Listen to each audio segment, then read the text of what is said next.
अगर आप चाहते हैं निषाद फिल्म के ऑडियो वीडियो सबसे पहले आप तक पहुंचे, तो इस चैनल को सब्सक्राइब करें और साथ ही बेल आइकन को दबाना ना भूलें।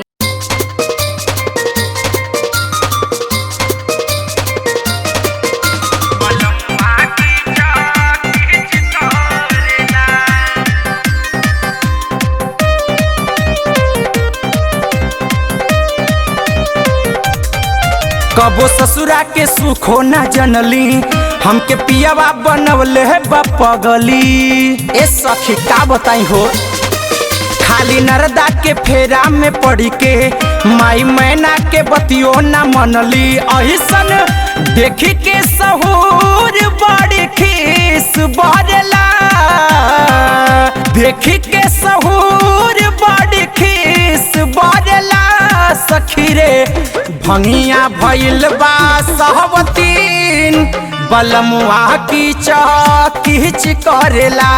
सखी रे भंगिया भइल बा सहवतीन, बलमुआ की चौकीच करेला।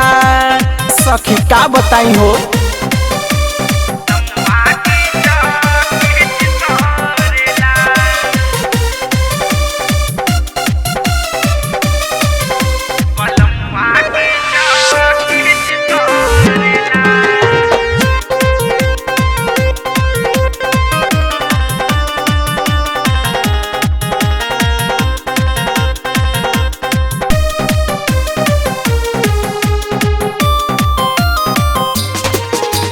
लागता कि उनका खाली भंगिए से बस प्यार बा। मन करेला हम मर जाई, ई जिंदगी दुसवार बा। का करी एकदम हद को देले बा। लागता कि उनका खाली भंगिए से बस प्यार बा। मन करेला हम मर जाई, ई जिंदगी दुसवार बा। ई जिंदगी दुसवार बा। जाने कैसन बयादत धराइल, पी के हरदम रहे भकुआइल। कबो चिलम पर गांजा चढ़ा के धुआं छोड़े ल जैसे मिसाइल। हमर चढ़ली जवानी सयाहीज करेला, चढ़ली जवानी सयाहीज करेला। सखी रे भंगिया भइल बा सहवतीन, बलमुआ की चौकीच करेला। सखी रे भंगिया भइल बा सहवतीन, बलमुआ की चौकीच करेला।